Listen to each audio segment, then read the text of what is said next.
The distance between the points A and B comes from, which is another way of describing Pythagoras. A common mistake in the exams is to mix the signs up, so take an extra moment to check you're right.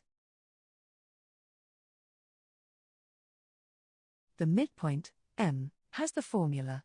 Notice the use of a capital M to denote the midpoint. The lowercase m is used for the gradient.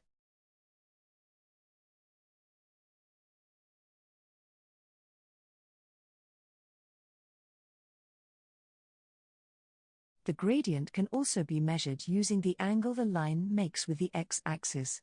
Make sure the angle is measured from the positive direction of the x-axis. Not forgetting the converse. If you know the gradient, you can calculate the angle. If you know two lines are perpendicular, you can calculate the gradient of the second line by using this formula. Or, as MathMorph would say, before you state the second gradient, you must quote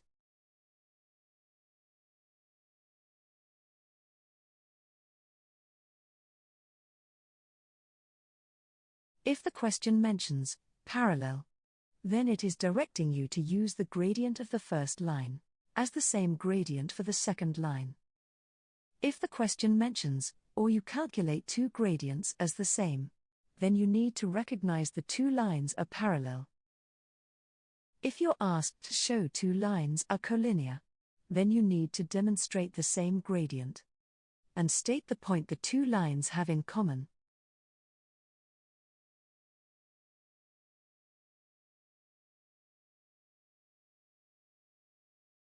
Rearrange the equation to this form when you need to read the gradient and the y-intercept directly. If you know the gradient and a point on the line, use this form to find the equation.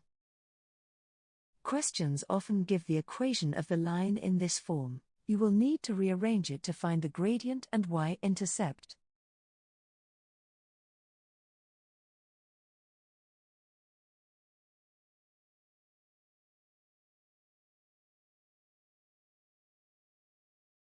Always draw a sketch. Find the coordinates of the midpoint, and then find the gradient of the median.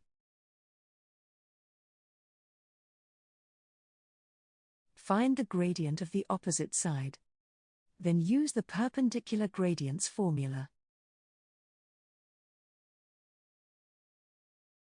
The perpendicular bisector needs both the midpoint and the gradient of the bisected line. And then find the gradient of the perpendicular bisector.